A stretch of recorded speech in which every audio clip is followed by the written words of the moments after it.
look at the numbers involved and the fact that we are going to become a minority in our own country before 2050, well before 2050 for the younger people, that I term to be genocide.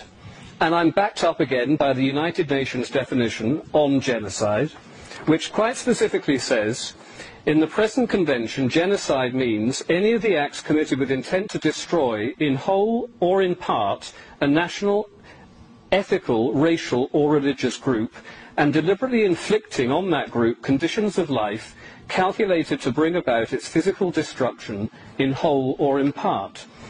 Now, go to any city centre, which is inundated with the third world. You will not see any white people in Tower Hamlets. You won't see white people in all parts of Luton, parts of Leicester, all across the country, because they have been driven out. They have lost their right to exist as a culture and a race in their own country.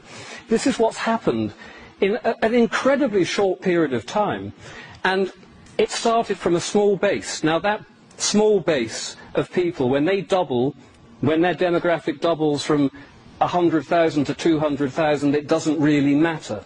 But when you get to the point now where we've got 4 million Muslims in this country, they are going to become 8 million within the next decade, and then 16 million, and then 32 million.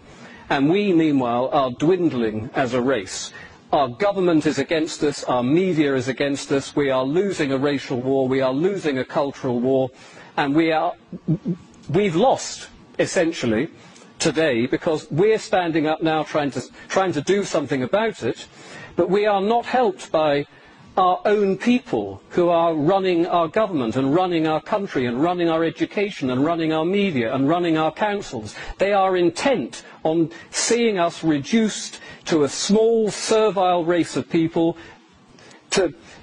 Why they want to do this, I simply don't know. Some of them are evil, some of them are naive and stupid and don't understand, but combined with the evil and with the naivety, we are in serious, serious trouble, and our children and our grandchildren are going to be utterly confused by how did you allow this to happen, and what sort of people were you to sit back and allow this to happen under your noses?